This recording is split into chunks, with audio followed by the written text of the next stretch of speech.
I want to start with an overview of the problem as you see it. You argue that the global trading system as it stands today is fundamentally broken. You're not alone in that, but what are your reasons? Well, the first thing that I would say is that we're not arguing that free trade is a bad system. On the contrary, free trade does have problems, but free trade under comparative advantage maximizes production. That's very clear. The criticism in our publication is not that we have a problem with free trade, but that we don't have free trade. We have a highly distorted trading system.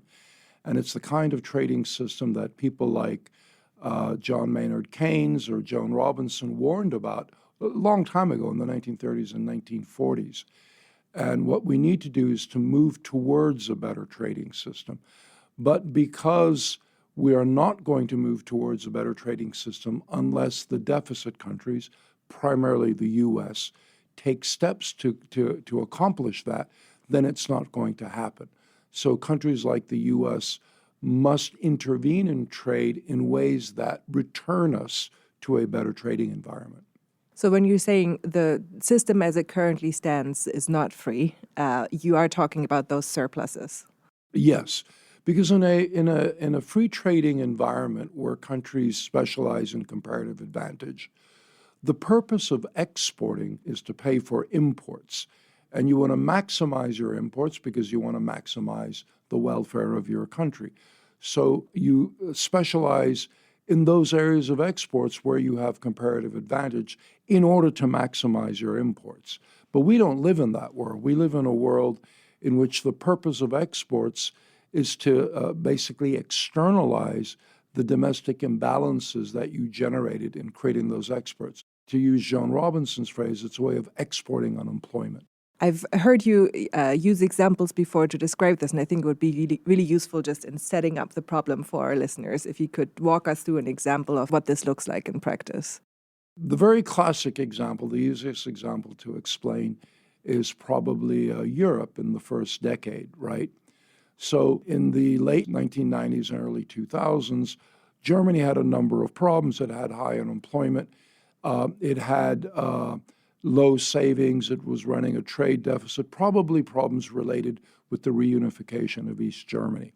Now, there were things that Germany could have done to resolve those problems domestically. But what they ended up doing in 2003, 2004 was implementing a series of labor reforms.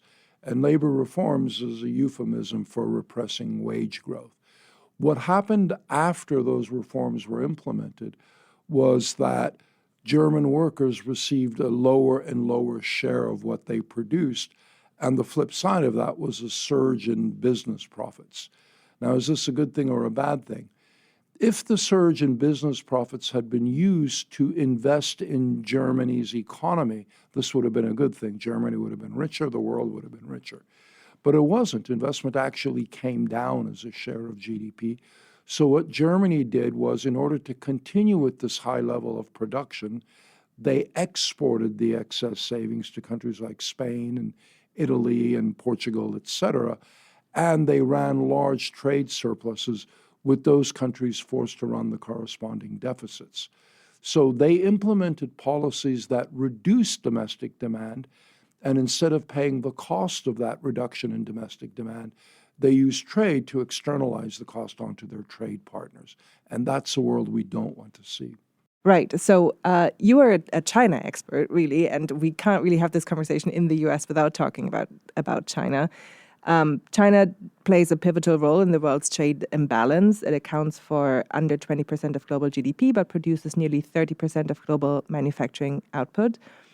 How did this happen? So what kinds of policies has China put in place to encourage and sustain such a large trade surplus? And then in particular, I'm curious if you could explain how industrial policy plays into the way a country like China sustains trade surpluses. You argue in your paper that trade policy and industrial policy are not really separate. They're interconnected. Changes in one will always affect the other. So why is this important when we think about how to fix the system? Because China implemented industrial policies in the 1990s that made a lot of sense. China at the time was hugely underinvested, so it needed to raise investment as quickly as possible. and investment has to be financed with savings, either domestic savings or foreign savings. Foreign savings are very risky, so they focused on raising domestic savings. And the way you raise domestic savings, it has nothing to do with culture. The way you raise domestic savings is reduce consumption. That's saying the same thing. And you reduce consumption by giving consumers, households, a lower and lower share of what they produce. And so they consume a lower and lower share of what they produce. And by definition, they save a higher share. Now, this was very good for China because its very high savings rates, highest ever recorded in the world, were channeled through the banking system into much needed investment. The problem is that with such a high growth rate in investment, China reached the point where it was no longer able to absorb additional investment productively. So it had to bring investment down. But if you bring investment down, then you run into a big problem, because if you bring investment down without raising consumption, total demand goes down. And in a closed economy, if demand goes down, production has to go down, which means you have to close factories and fire workers. Instead, what China did was exported its excess production to the rest of the world. So it followed a very good industrial policy, but once that industrial policy reached the end of its shelf life, it was unable to change, it was unable to adjust, and the result was this explosive growth in the trade surplus. So countries like China with large trade surpluses have a big advantage in the current system, is what you argue. But what does this matter for the average American, for consumers? How do these trade imbalances actually impact the lives of families in Middle America, consumers in Washington, D.C.? They are often the target of political slogans and campaigns around this issue. So how are they actually affected? How does the Chinese trade surplus affect other major economies outside the U.S.? Well, first of all, I wouldn't say that China's trade surplus gives it an advantage. China's trade surplus is a way of dealing with a huge disadvantage. It's very weak domestic demand. In fact, generally, surpluses are not good things. They just mean domestic demand is very weak. So how does this affect Americans? Well, let's pretend there's only one other country in the world, the U.S., so that we can simplify it. In order to avoid having to reduce domestic production, it must sell its excess production to the U.S.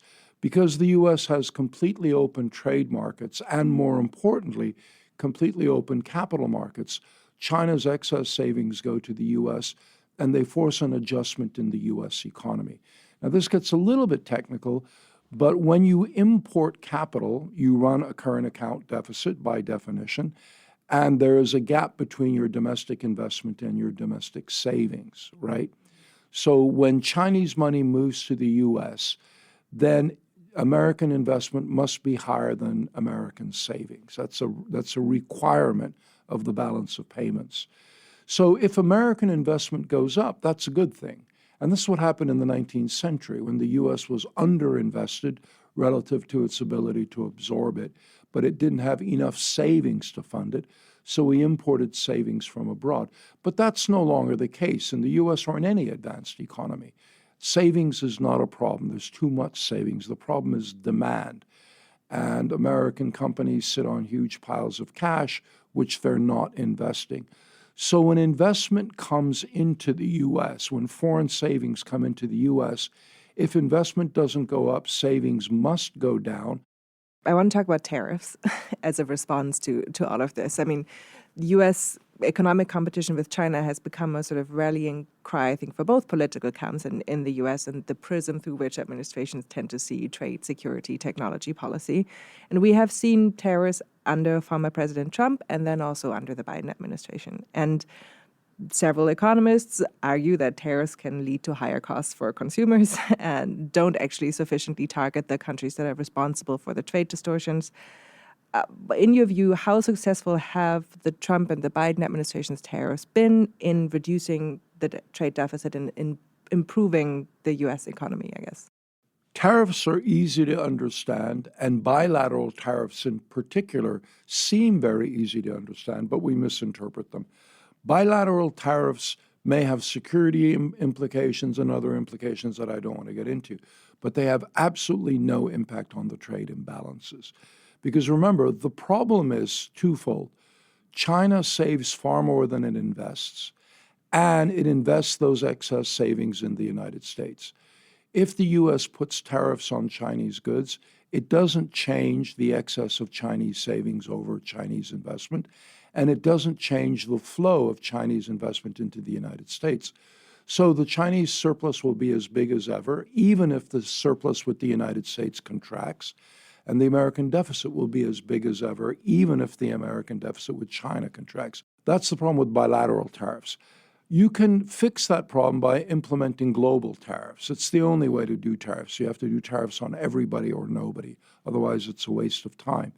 The problem with tariffs is that they're politically very contentious. There is a belief that they're inflationary. That's not true. That depends on how the tariffs are implemented, but there is that political belief. And more importantly, they penalize all your trading partners, not the ones that are running surpluses, but anyone who exports to you. Before we break, can you just briefly explain what you mean when you say tariffs on everybody or no one at all? Okay. The U.S. plays a very special role in the global economy. It's basically, we always think of the U.S. as the consumer of last resort, which it is.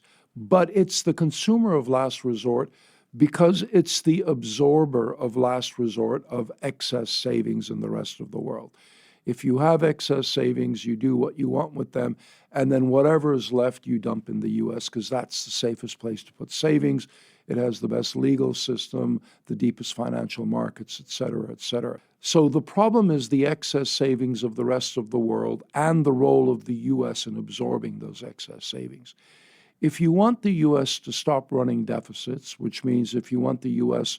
to stop absorbing excess savings, then you have to do something that either reduces excess savings in the rest of the world or that prevents foreigners from dumping their excess savings in the U.S. Bilateral tariffs don't do this because they don't change the global relationship of savings and investment. They just shift them around.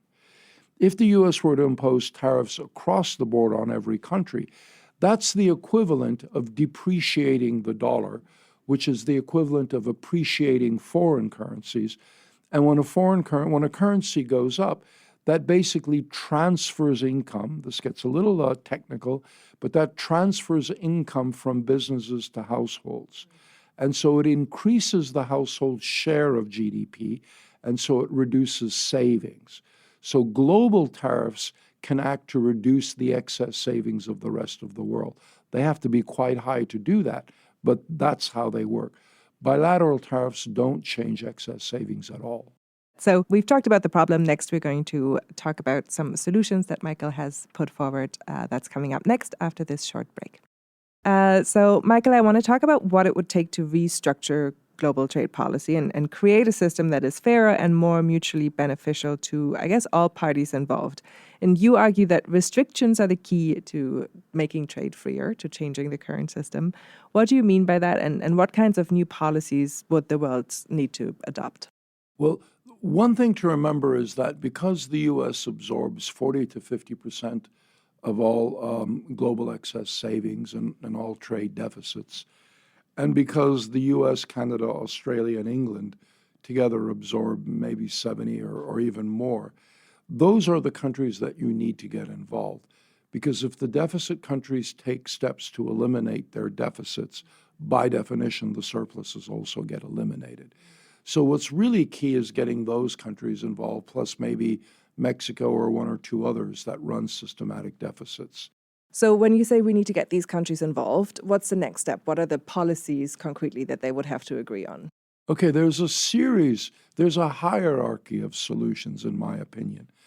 The best solution is to create, let's call it a new Bretton Woods, in which we come to a new trade agreement.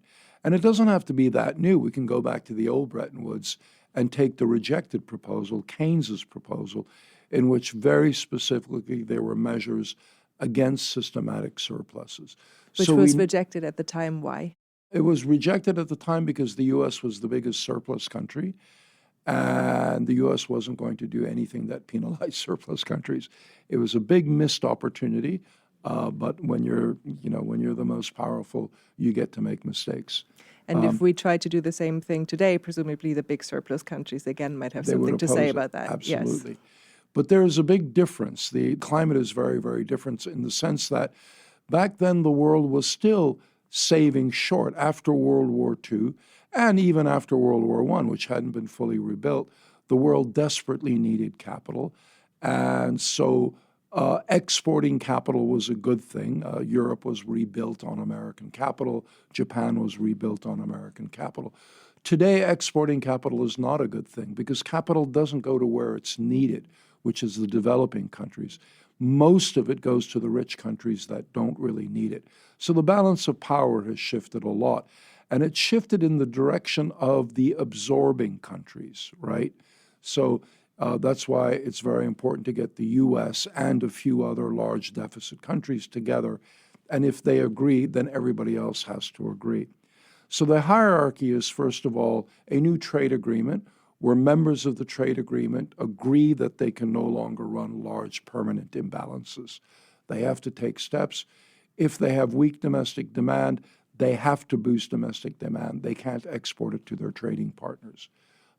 That may be politically difficult to pull off, not as difficult as people think, because it doesn't matter whether China and Germany and Japan and South Korea agree. All you need is an agreement among the leading deficit countries. But given the conflict in the world and the sort of less friendly feelings, that may be hard to pull off. If that can't happen, then the U.S. can act unilaterally. And the most efficient way for the U.S. to act unilaterally is to address the root of the problem. The problem is the deficit, but the deficit isn't caused by Americans importing more than they export. The fact that Americans import more than they export is the consequence of the problem. And the problem is that excess savings in the rest of the world are mostly dumped in the U.S. because that's the safest place in which to dump them. Now, if the U.S. absorbs foreign capital, foreign excess savings, it must adjust in the form of either higher investment or lower savings, right? By definition, foreign inflows cause a gap between investment and savings. If the U.S. were a rapidly developing economy, like it was in the 19th century, those inflows would probably fund higher investment. But that's no longer the case. The U.S. doesn't need foreign savings. American companies sit on huge piles of savings, and they don't invest them because they don't believe there are investment opportunities. So when more savings come in, they don't increase American investment. So by definition, they must reduce American savings. So the way America responds to all of this is either in the form of higher unemployment, higher debt, higher household debt, or higher fiscal deficit. If that's the problem, then the solution is not to let foreigners dump excess capital in the U.S. And the way to do that, maybe the most effective way to do that, is to tax capital inflows. Now, a lot of people are worried about that because they think Americans, because we save so little, we need foreign inflows to balance our accounts. It's not true. Foreign inflows force down American savings. Remember, if they don't force up American investment, they must force down American savings. So it's not that the U.S. imports capital because Americans save too little. It's Americans must save too little because they import so much foreign capital. If we don't tax capital inflows, tax imports directly. Taxing imports is a way of rebalancing foreign excess savings. It's not a very easy way. It's politically quite contentious, and it punishes everybody the same, whether they run surpluses or not, but it is a way of doing so. So, Michael, you presented the solutions as you see them, some more politically feasible, some perhaps less politically feasible, both at a domestic and an international level. This is not the first time that you make this case. And in fact, you've been talking about this for a few years now, and in a sense, the international environment has caught up. Do you feel that now when you're having these conversations in Washington and Brussels, elsewhere, there's more receptivity, more openness? Where do you see the last hurdles, I suppose, to where you would like the global trading system to go? this far more receptivity because I think the global environment has changed in ways in which it made the problems very, very clear. To the extent you have an open capital account and an open trade account, if your trade partners intervene with industrial policy, you automatically absorb the obverse of that industrial policy. So if you look at countries like the United States, manufacturing represents 11% of the U.S. economy, compared to 16% globally. Some people will tell you that that's because the U.S. is an advanced economy and manufacturing is a low share for advanced economies. And of course, that's totally nonsense. If you go to Germany, Japan, South Korea, other advanced economies, manufacturing is well above the global average. In fact, there's a very simple rule. If you look at advanced economies with trade deficits, their manufacturing share is lower than the global average. And if you look at advanced economies with trade surpluses, their manufacturing share is above the global average. So why should that be? Is that a coincidence? Well, it's too much of a coincidence to be a coincidence. And it turns out, because it's the way trade works, if you have an open economy and an open capital account, let's say there are two countries, Germany and Spain, everything is going well, and Spain has an open capital and trade account, and Germany implements policies that force households to subsidize manufacturing, which it did, by the way, in 2003, 2004 with the Hertz reforms. So Germany's industrial policies forced up manufacturing and reduced consumption. And it could have done that, for example, by depreciating the German currency. Well, the world has to balance. So if the German share of manufacturing went up, then the Spanish share must have gone down. And if the German share of global consumption went down, then by definition, the Spanish share must have gone up. Spain forced its manufacturers to subsidize its households. But you might argue Spain did no such thing. Spain implemented no industrial policy at all. That's the point. Because Spain, in my example, has an open capital account and an open trade account, it automatically absorbed the obverse of Germany's industrial policies. And that's the point that I think Europe is increasingly worried about, because if China has very aggressive industrial policies and the U.S. has very aggressive policies, then either Europe has to do something to prevent itself from absorbing the obverse, or it will pay the cost of those industrial policies. And as Joan Robinson explained way back in the 1930s, once some countries engage in trade and industrial policies, in beggar thy neighbor policies, it has to spread, because if you don't do it, you pay the cost. And if you do it, then other countries pay the cost. So everybody has to do it. So there's no escaping industrial policy? No, there is no escaping. Unless we do one of the things that I mentioned earlier, a new trade agreement, or policies that protect you from absorbing foreign industrial policies. 欢迎来到六度解析新闻背后的多维思考，带你洞悉头条背后的世界。在今日华尔街频道的六度解析中，我们将深入探究时事热点，为你揭开新闻背后的真相。在这个信息泛滥、真相难觅的时代，六度解析应运而生。我运用海量数据、人工智能整合以及专家观点，层层剥析每个故事，通过实时背景数据挖掘，确保你获得全面的新闻资讯。然而，我们关注的不仅仅是数据，更重要的是将它们串联起来。我将分析多方视角，揭示隐藏的脉络，为你提供单一媒体常常忽略的背景信息。无论是政治、经济，还是全球事务，我都将为你带来最具洞察力的分析。试想一下，拥有洞悉全局的能力，做出明智的决策，参与有意义的讨论，这就是六度解析带给你的价值。它不仅仅是新闻分析，更是一种赋能的工具。加入今日华尔街的六度解析，共同探索头条背后的故事。你通往深度理解的旅程，从这里开始。不要只是阅读新闻，要解码新闻，理解新闻，活出新闻。这一切尽在六度解析。立即订阅，不错过任何真知灼见。因为了解真相仅仅是个开始。